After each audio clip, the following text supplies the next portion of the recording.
Last class में हम लोग पढ़ रहे थे लॉ में कि डिविडेंड के सोर्सेस क्या होते हैं, और उसमें हम लोगों ने पढ़ा था कि हमारे पास हम capital profits other than free reserve loans, share capital, share premium, revaluation reserve, unrealised gain से डिविडेंड नहीं दे सकते। और प्लीज कोई डाउट है फ्रॉम द लास्ट टॉपिक तो आप लोग पूछिए, आगे चलते हैं। चले फिर आगे चले। तो हमने ज्यादा नहीं लिखा डिविडेंड में, हमने अभी 2-4 पेज ही लिखे होंगे, कोई ज्यादा काम नहीं लिखा। पहला लेक्चर तो पूरा अंडरस्टैंडिंग के बेस पे ही है, जस्ट आपका बेस ही बनाया था हमने, ठीक है। अब आ रहा है फोर्थ प्रोविजो।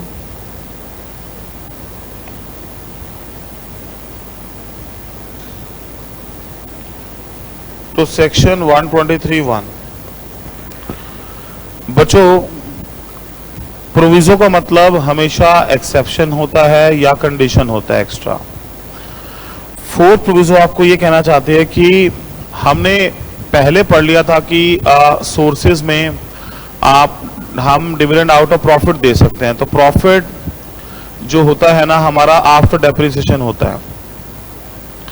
तो डेप्रिसिएशन की बात तो हमने वहां कह दी, और लेकिन लॉसेस सेट ऑफ की बात, लॉसेस कहां से सेट ऑफ होंगे, लॉसेस भी सेट ऑफ करना जरूरी है। तो वो बात लॉ मेकर ने प्रोविजो में बोला है। तो लिखते हैं before declaration of any dividend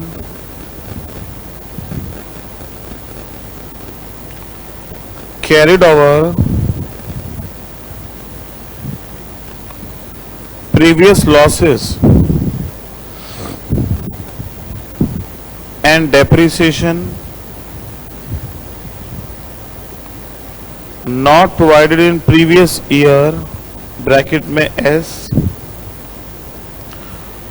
are required to be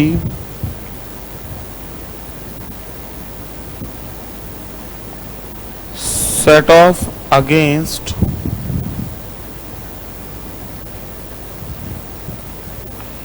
profit of company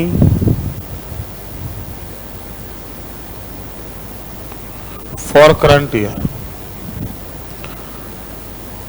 तो जो बच्चे नए आज 3-4 पेज हमने लिखे होंगे, और पहले 2 लेक्चर हो चुके हैं, लेक्चर नंबर 3 है अकॉर्डिंगली दे मैनेज।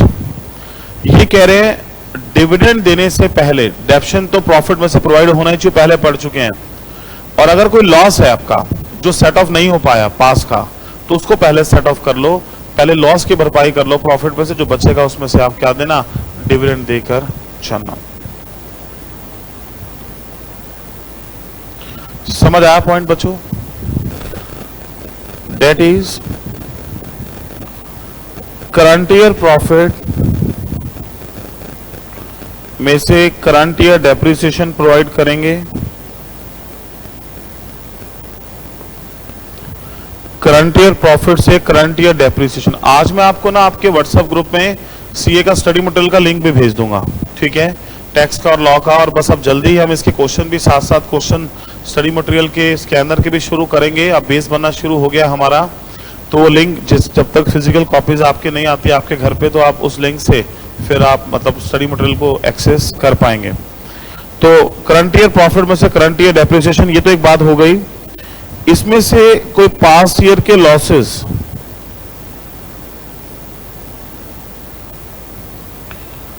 या पास्ट ईयर का डेप्रिसिएशन वो भी आप माइनस करो, ये प्रॉफिट आ जाएगा करंट ईयर का। इससे आप डिविडेंड डिक्लेयर करके चलोगे, इससे आप डिविडेंड डिक्लेयर करोगे। तो प्रोविजो में ये बात दे रखी थी, दिस थिंग, कि आप लॉसेस सेट ऑफ करो। और कोई पास्ट ईयर का डेप्रिसिएशन है जो नहीं प्रोवाइड हो पाया, उसको भी क्या करो, सेट ऑफ करो, तब आप डिविडेंड डिक्लेयर कर पाओगे।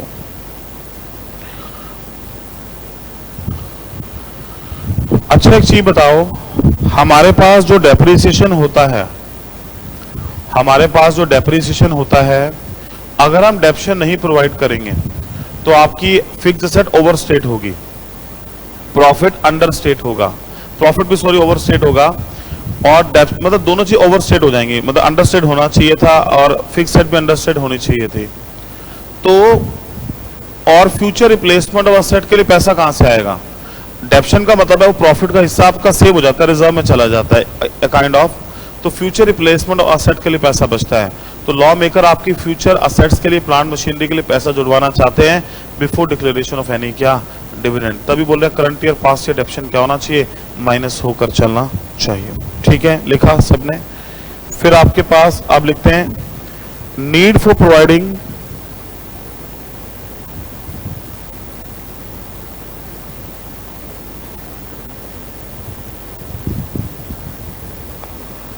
for depreciation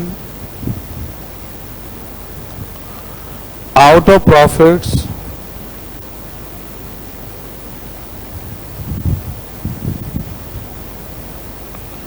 before declaring dividend। जरूरत क्या है आपको डेप्रिसिएशन प्रोवाइड करने का, उसका लॉजिक क्या है, उसका पर्पस क्या है, वो लॉ मेकर्स हमें बता रहे हैं। तो क्या उसका पर्पस है?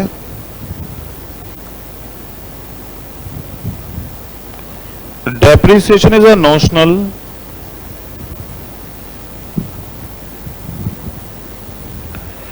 estimate of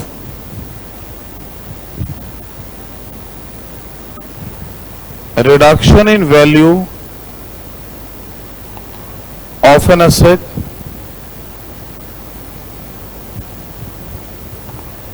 due to wear and tear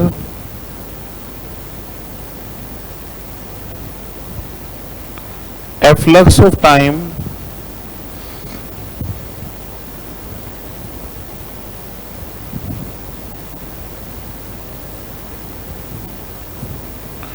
and improvement in technology। ये एक नोशनल कॉस्ट है जो वैल्यू कम हो जाती है एसेट की यूज की वजह से, टाइम के हिसाब से, वियर टीयर के हिसाब से।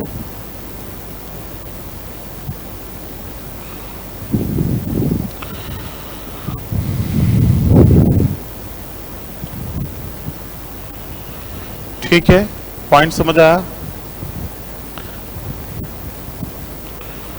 और if depreciation is not provided for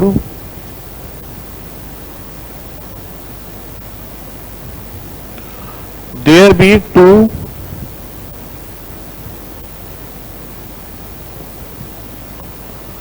consequences।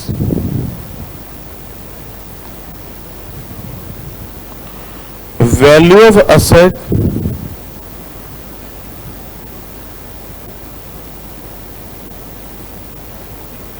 will be overstated in balance sheet।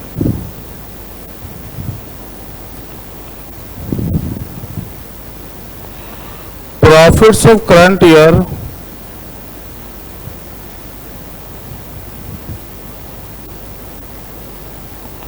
will be overstated। asset की वैल्यू ओवरस्टेट होगी, profits of current year will be overstated. Profit overstate है और असेट भी overstate है।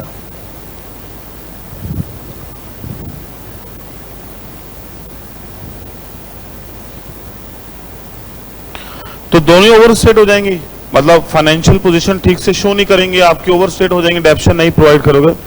तो at time of winding up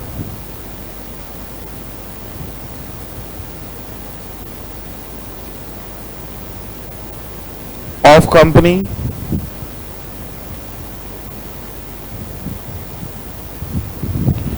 the value assets appearing in balance sheet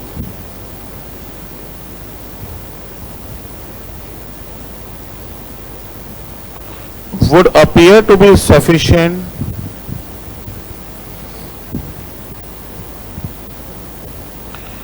to repay the capital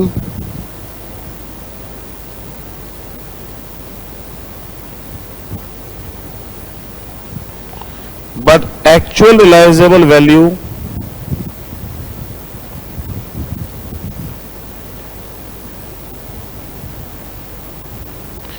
may not be sufficient to meet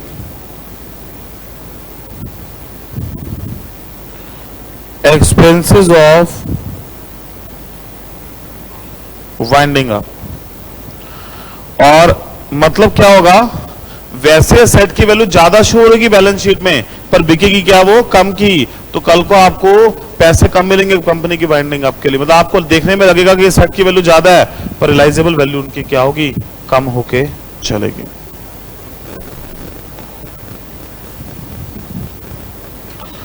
पूरे chapter में एक ही amendment आई है और वो हम इनकॉर्पोरेट कर देंगे नोट्स में भी। इंस्टीट्यूट ने जो नया स्टडी मटेरियल दिया है उसमें डिविडेंड के चैप्टर में एक अमेंडमेंट आई, एक सेक्शन की पेनल्टी चेंज हुई है, बाकी कंसेप्ट टोटली क्या है, सेम है। तो इंस्टीट्यूट ने वो नोटिफाई कर दिया है और उसके नोट्स भी मैंने ये देखो निकाल लिए हैं। ये इंस्टीट्यूट ने अभी अनाउंसमेंट करके नवंबर 21 के लिए दिए हैं, ठीक है। और ये इसी को इनकॉर्पोरेट करके आपका स्टडी मटेरियल बना हुआ है, स्टडी मटेरियल। तो हम इस नोट्स को इसमें इनकॉर्पोरेट कर देंगे अभी और ये अमेंडेड हो जाएंगे बिल्कुल। तो पूरे चैप्टर में एक ही चेंज है पिछली बार के मुकाबले, only the concept of penalty, एक सेक्शन की पेनल्टी क्या हुई है, चेंज होके चली है, बाकी सब कुछ सेम है जो पिछली बार था। चलें फिर आगे, डन है, लिखा this is because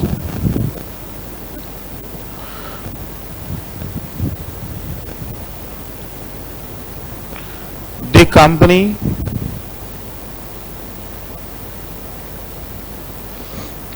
has failed to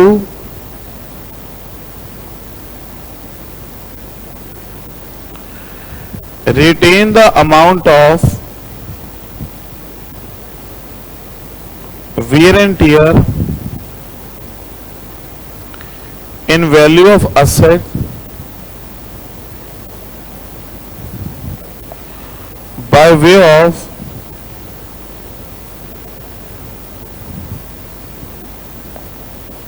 provision for depreciation. इसलिए अगर कंपनी फेल होती है ना प्रोविजन बनाने से तो वो गलत होगा, बाद में रियलाइजेबल वैल्यू नहीं बचेगी। In a way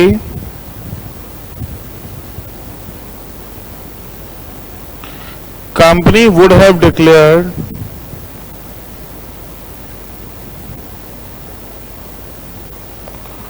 dividend out of capital, और एक तरह से डिविडेंड फिर कैपिटल से जाएगा जो कि बिल्कुल प्रोहिबिटेड है। अगर आपने डेप्रिसिएशन नहीं प्रोवाइड किया तो इट मींस डिविडेंड आपका कैपिटल से गया है, जो कि लॉ के बिल्कुल अगेंस्ट है, जो बिल्कुल परमिसेबल नहीं होकर चलेगा। समझ आया पॉइंट सभी को?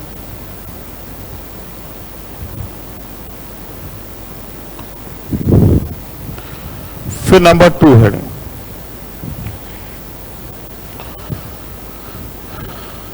तो पहली हेडिंग हमने सोर्सेस बनाई होगी ना बच्चों, सोर्सेस पहली हेडिंग, और अब सेकंड हेडिंग आ रही है आपके पास। अब आ रहा है ट्रांसफर टू रिजर्व्स। बताओ मुझे, क्या डिविडेंड देने से पहले किसी भी रिजर्व में ट्रांसफर करना जरूरी होता है बच्चों? यस और नो? नो, ये आपकी इच्छा है, करना चाहो कर लो, पर लॉ की तरफ से ऐसा कुछ भी मैंडेटरी नहीं है। Transfer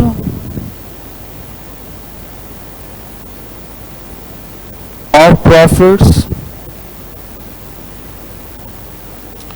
to reserves for any financial year has been left to discretion of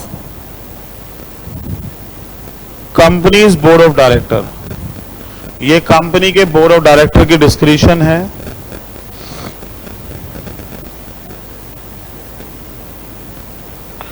So company is free to transfer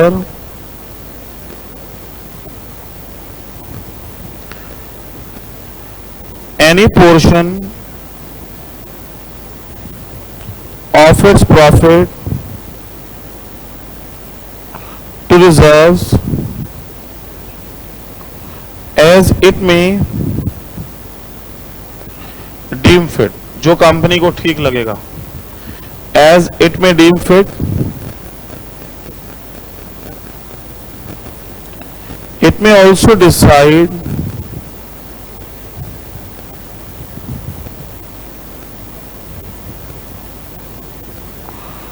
not to transfer any amount to reserves, तो नहीं भी कर सकते, कोई जरूरी नहीं है। ये बात फर्स्ट प्रोविजो तो सेक्शन 123(1) में लिखिए।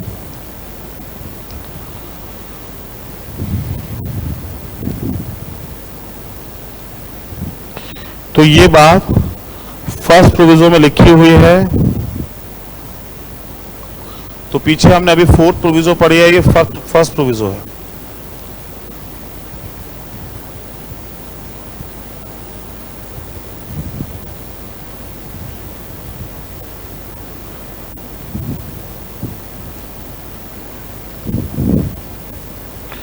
ठीक है, समझ आया पॉइंट? तो मैंने आपको दिखाया था पिछली बार का स्कैनर एग्जाम में क्वेश्चन आया था रिजर्व्स के ऊपर, और इंटरिम लॉस के डिविडेंड के ऊपर लॉस में क्वेश्चंस आए हुए थे उस कंसेप्ट के ऊपर। अब number third heading, declaration of dividend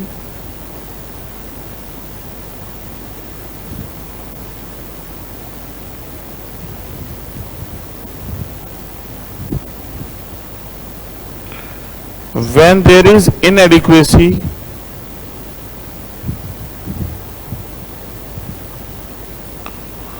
or absence of profits. Declaration of dividend when there is inadequacy or absence of profit. Dividend out of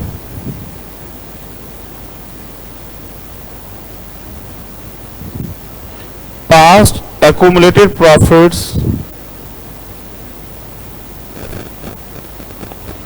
transfer to free reserve. Dividend out of past accumulated profits transfer to free reserves.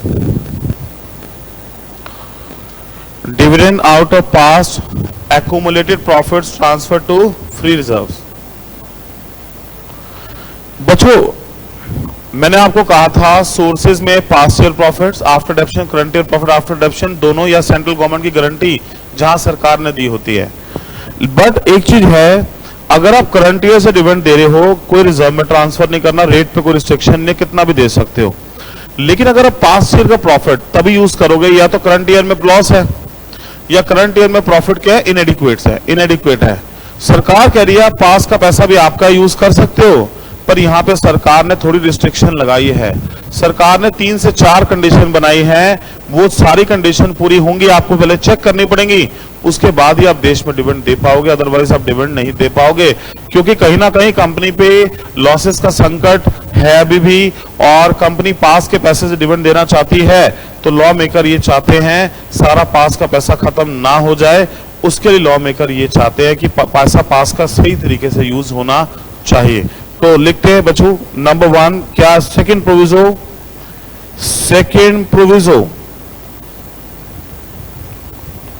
तो section 123(1) conditions to be fulfilled.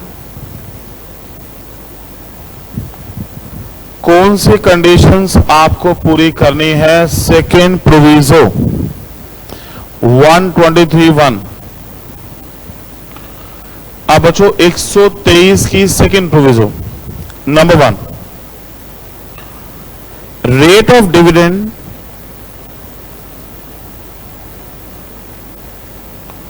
Declared shall not exceed the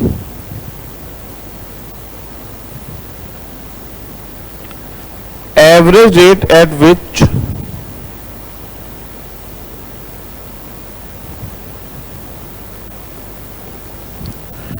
dividend was declared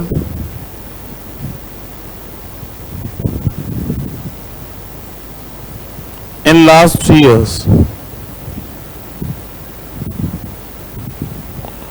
last 3 financial year का rate year 1, year 2, year 3 divide by 3 that is called as average rate. तो point ये है, अगर हम interim dividend देते हैं in case of loss, तो वो भी पास्ट ईयर प्रॉफिट से होगा। वहां एक ही कंडीशन है, एवरेज रेट। यहां भी वही कंडीशन है, एवरेज रेट, लेकिन यहां पे उसके अलावा भी एक्स्ट्रा कंडीशन है। इंटरिम में एक ही कंडीशन है, फाइनल डिविडेंड में 3 से 4 कंडीशंस है। तो रेट वही होना चाहिए जो 3 साल का क्या है, एवरेज। जब 3 साल का 15 रेट एवरेज, तो इस साल 16 देने का क्या मतलब है लॉस में, ठीक है ना। अभी 15 ही मैक्सिमम मेंटेन करके चलो। But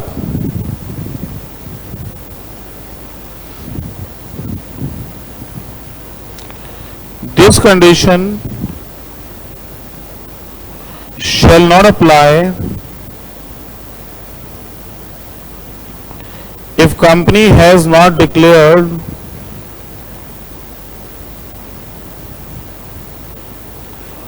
in each of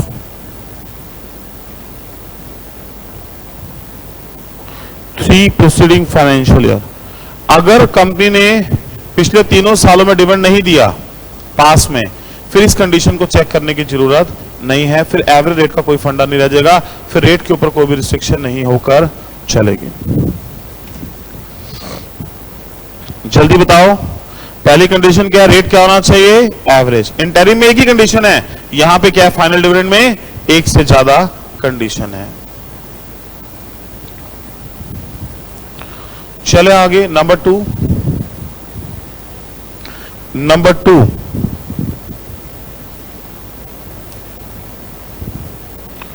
second आपके पास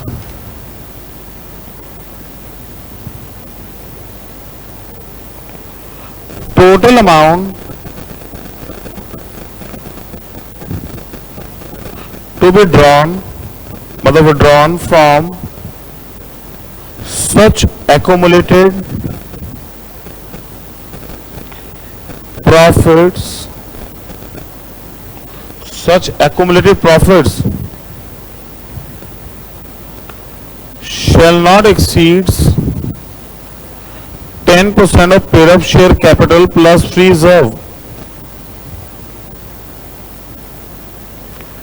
as per latest audited financial statement। as per latest audited financial statement मतलब amount that can be withdrawn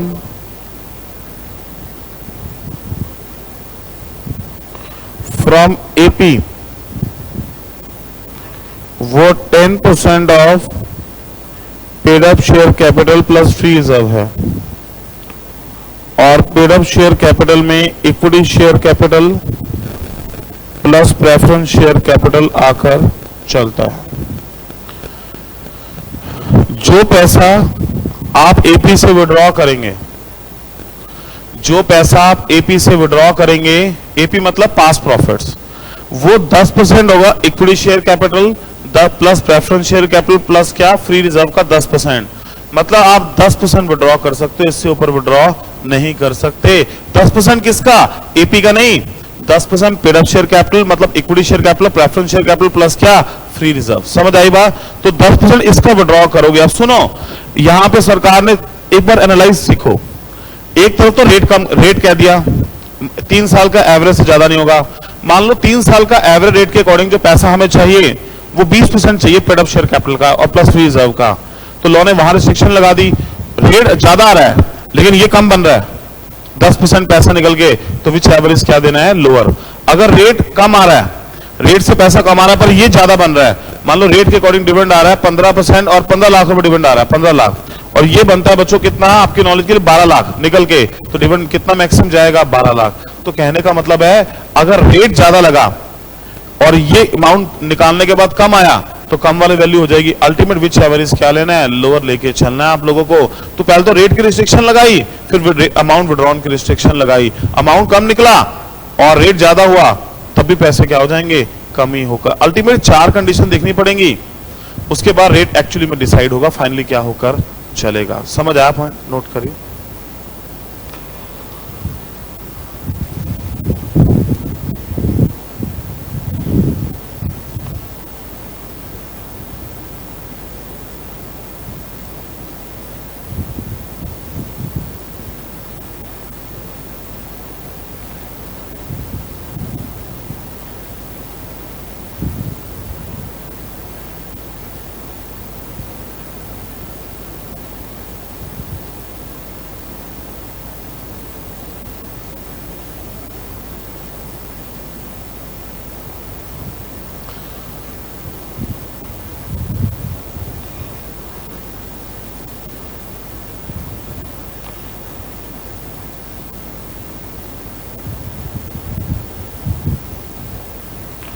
समझ आया बच्चों point?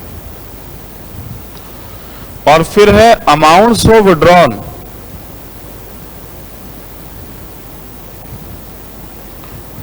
shall firstly be utilized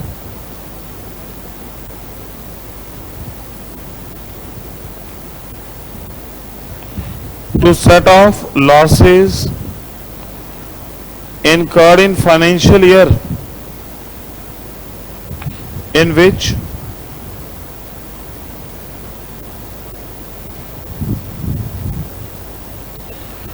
dividend is declared, and only thereafter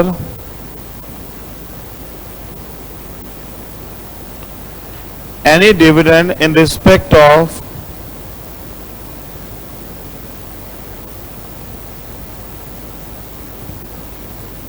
shall be declared.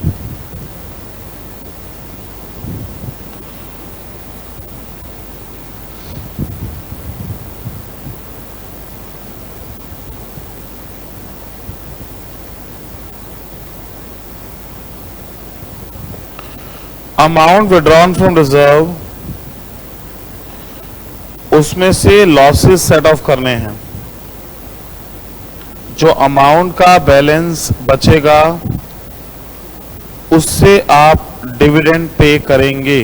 बच्चों समझो, अब सरकार ने तीसरी रिस्ट्रिक्शन लगाई, क्योंकि आपको करंट ईयर में लॉस है, बोलिए यस और नो, तभी पास का पैसा यूज कर रहे हो, तो जितना पैसा निकालोगे रिजर्व से 10% वाला, उसमें से पहले लॉस क्या कर लेना, सेट ऑफ करना। बचेगा तो बांटना, अदरवाइज मत बांटना। तो सरकार ने एक तरह से नील करती जा रही है, पहले रेट पे रिस्ट्रिक्शन लगा दी, फिर विड्रॉन पे रिस्ट्रिक्शन लगा दी, और फिर बोल दिया लॉसेस को क्या करो, सेट ऑफ करो। बचेगा तो दे देना, उसके बाद नहीं बचेगा तो मत देना।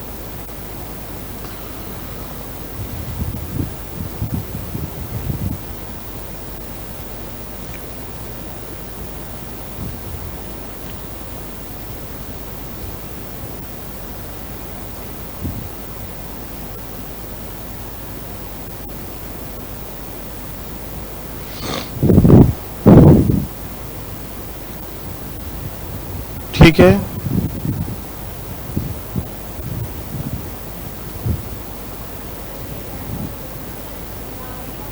नेचुरल बात है। लिखिए ना, अमाउंट्स ऑफ ड्रॉन, जो निकाला, कितना निकाला, 10%, paid up share capital plus free reserve, उसमें से पहले लॉसेस क्या करने हैं, सेट ऑफ करना। सिर्फ करंट ईयर लॉसेस, ना कि कोई पास्ट ईयर लॉसेस। ठीक है, चलें आगे। और number 4 condition, number 4 condition,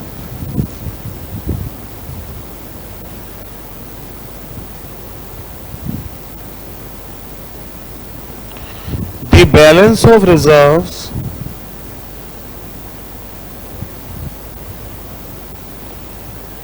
after such withdrawal shall not fall below 15% of its paid up share capital as per latest audited financial statement। और सुनिए बच्चों, एक मिनट सुनिए फिर लिखना। जो पैसा हमने कितना निकाला था रिजर्व से, 10% paid up share capital plus free reserve, अब रिजर्व में कम से कम इतना पैसा बचा होना चाहिए कि वो आपकी पेड अप शेयर कैपिटल का 15% हो। तो जो आपकी पेड अप शेयर कैपिटल है उसका 15% कर लो, उतना पैसा रिजर्व में बचा होना चाहिए। अगर बचा होगा तो ठीक है, अगर नहीं बचा होगा फिर आप डिविडेंड नहीं दे पाएंगे। तो 4 कंडीशन है। पहले तो सरकार ने बोला रेट क्या होना चाहिए, एवरेज। दूसरा, सरकार ने बोला पहला रेट एवरेज होना चाहिए। सेकंड, सरकार ने बोला आपकी नॉलेज के लिए कि 10% निकालोगे। दूसरा, उसमें से थर्ड लॉस सेट ऑफ करोगे, और जो रिजर्व में बचा होना चाहिए वो 15% होना चाहिए पेड अप शेयर कैपिटल जितना।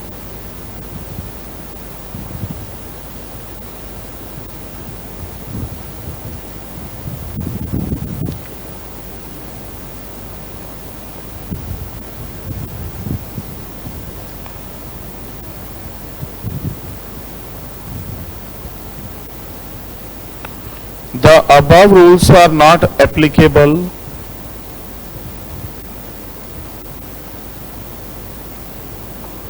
to government company in which entire paid up share capital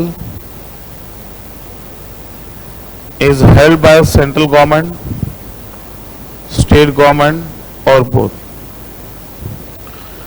अगर ये रूल गवर्नमेंट कंपनी जिसकी सारी कैपिटल सरकार ने ले रखी हो उसके ऊपर ये रूल्स अप्लाई नहीं होते, उनके अपने अलग से क्या हैं रूल्स हैं। ये वाले रूल्स वहां नहीं लग के चलेंगे।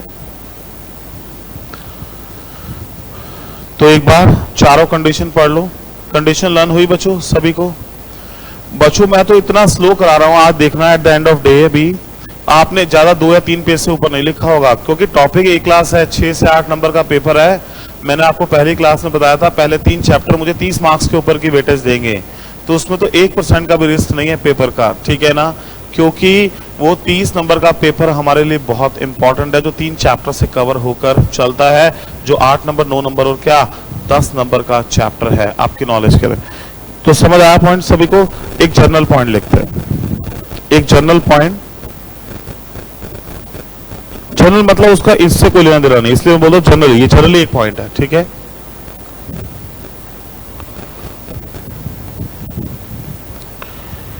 If dividend is paid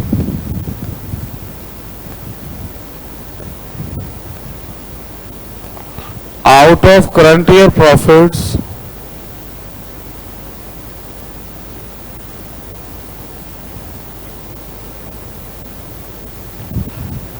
there is no maximum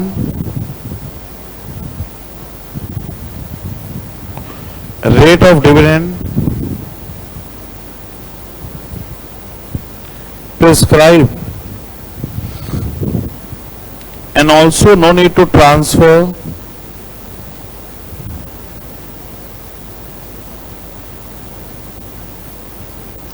to any reserve।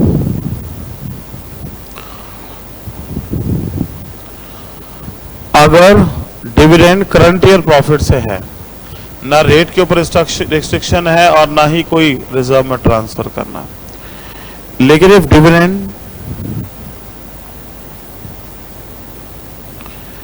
Is paid out of AP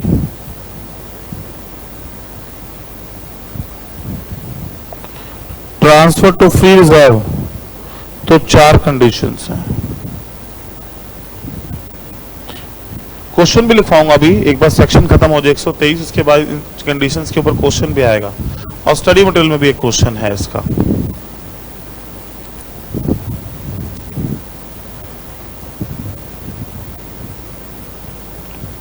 ठीक है,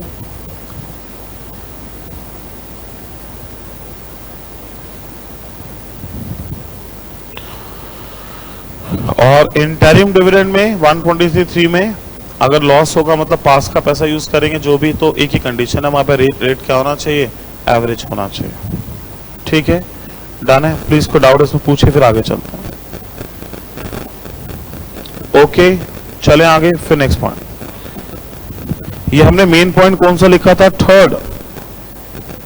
अभी पीछे मतलब लॉस वाला आउट ऑफ पास्ट भी थर्ड लिखा था ना, अब फोर्थ आ रहा है main point.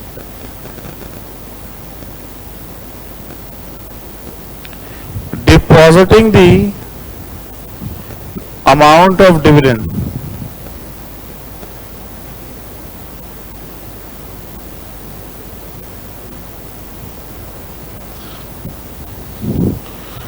Depositing of amount of dividend. बच्चों मैंने आपको बोला था, अगर आपको याद हो, डिविडेंड एक बार डिक्लेयर हो गया तो अगले 5 दिनों के अंदर कंपनी को नॉर्मल बैंक अकाउंट से पैसा, जो उनके नॉर्मल बैंक अकाउंट है जहां सेल की इनकम आती है, वहां से पैसा एक अलग से बैंक अकाउंट में रखना है। टोटल 30 दिन में पे करना है। जब डिक्लेयर हो तो उसके 30 दिन में आपको देना है, जिसको भी देना है। अगर 30 दिन में नहीं दिया, अगले 7 दिन में वो पैसा अनपेड डिविडेंड अकाउंट में चला जाएगा। कंपनी का एक अलग से अकाउंट होता है जिसको बोलते हैं अनपेड डिविडेंड अकाउंट, उसमें चला जाएगा। 7 साल तक उसमें रहेगा, फिर भी पे नहीं होगा तो फिर IEPF में जाकर चलेगा। हमने ये बेस बनाकर चला था पहली क्लास के अंदर ही, ठीक है। अब लिखते हैं इसके ऊपर, the amount of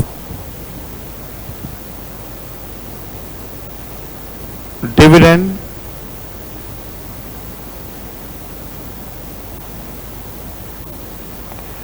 shall be deposited in a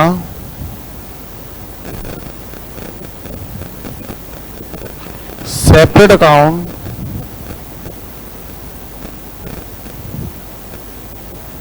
maintained with a scheduled bank.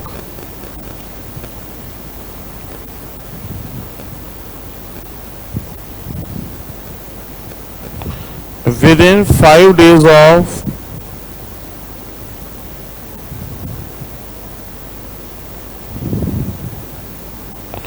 Declaration of dividend.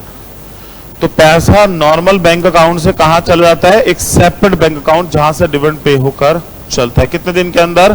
5 दिन के अंदर। और this is not required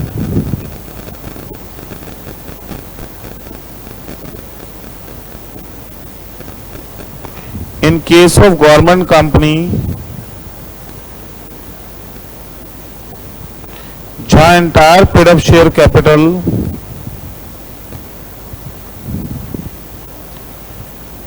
held by central government, state government और both। और ये जहां पे सारी कैपिटल सरकार ने ले रखी हो किसी कंपनी की, तो वहां ये रिक्वायरमेंट की जरूरत नहीं है, उनका अलग से सिस्टम है।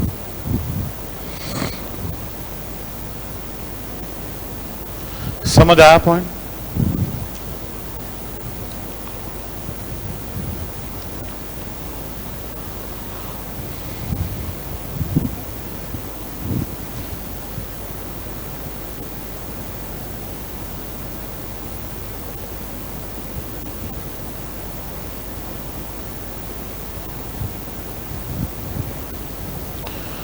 फिर आ रहा है पेमेंट ऑफ डिविडेंड। डिविडेंड किसको दिया जाता है और उसके लिए क्या रूल्स हैं?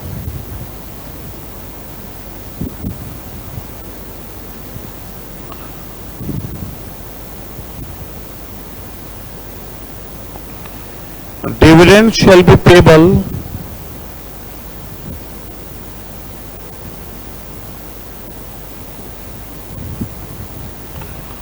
only to registered shareholder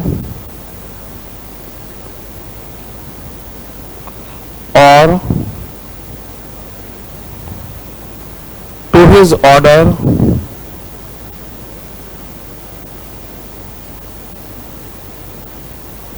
or to his banker। Dividend जो है ना,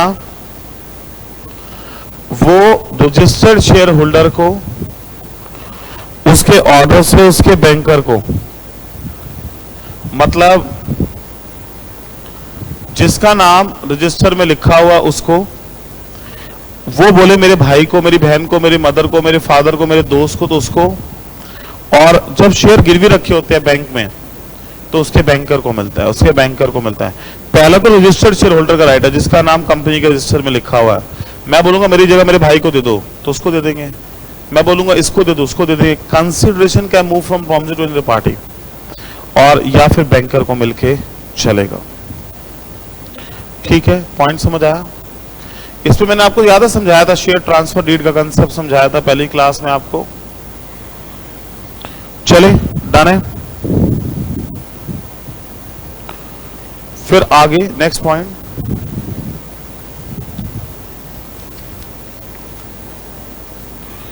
in case of share holder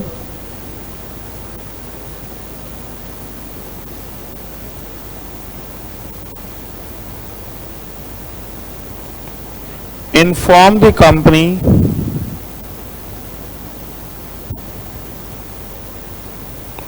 to pay dividend to a particular banker, and if payment is so made by company, then it shall be deemed to be made to shareholder himself। अच्छा एक चीज बताओ बच्चों, एक minute लिखने से पहले सभी समझो प्लीज। अगर मैंने कहा मेरी जगह मेरे बैंक को दे दो, शेयर गिरवी होंगे जो भी कारण होगा, तो कंपनी ने बैंक को दे दिया, क्या शेयर होल्डर दोबारा मांगेगा कंपनी से? बोले यस और नो, तो इसका मतलब उन्होंने किसको दे दिए? शेयर होल्डर को दे दी। तो दो बार मांगेगा, जब उसने बोला उसको दे दो तो फिर दोबारा थोड़ा मांग के चल सकता है। यही बात लॉ मेकर ने बताई है।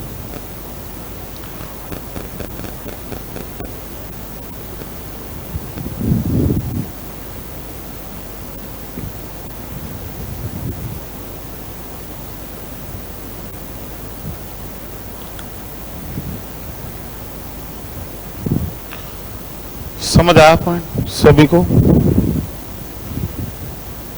बस अभी हम इतना ही करेंगे आज, इसके आगे नहीं। ये जो जानवी आप और जो न्यू बच्चे भी जो ऑनलाइन अभी शो हो रहे हैं, ये लोग प्लीज अपना, क्योंकि आगे का कंसेप्ट तभी समझ आएगा जब बेस लेक्चर देखा होगा, ठीक है? तो इसलिए मैंने रोक दिया है, नहीं तो अदरवाइज तो मेरे पास 15-20 मिनट है, अभी मैं करा सकता था। तो जितने भी न्यू ज्वाइनीज हैं बच्चों, वो सारे इसको अपडेट कर लो प्लीज, और ताकि हमें फिर आगे के लेक्चर्स में प्रॉब्लम ना आए। तो आज जाके, कल का समय है, ऑल्टरनेट डेज पे भी क्लास चल रही है, तो कल तक का समय प्लीज इसको, तभी आगे की बातें समझ आएंगी, अदरवाइज फिर वो रटिफिकेशन वाली बातें शुरू हो जाएंगी अगर हमें बेस ठीक से नहीं बना होगा तो। चलो अब मुझे आंसर दो। तो बच्चों आज हमने पास्ट ईयर प्रॉफिट वाला पढ़ा, कितनी कंडीशन है? 4। समझ आई सभी को? और डेप्रिसिएशन प्रोवाइड करना जरूरी है, लॉस सेट ऑफ करना जरूरी है, ये हमने पढ़ा।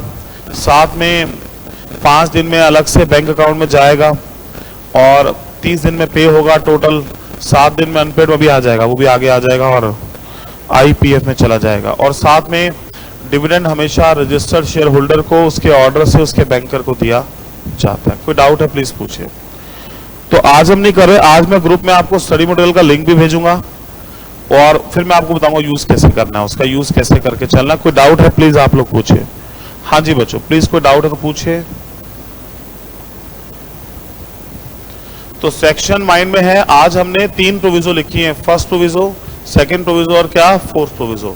उसको भी थोड़ा माइंड में रखे चलेगा। चलिए ऑनलाइन वाले बच्चों कोई डाउट है पूछो।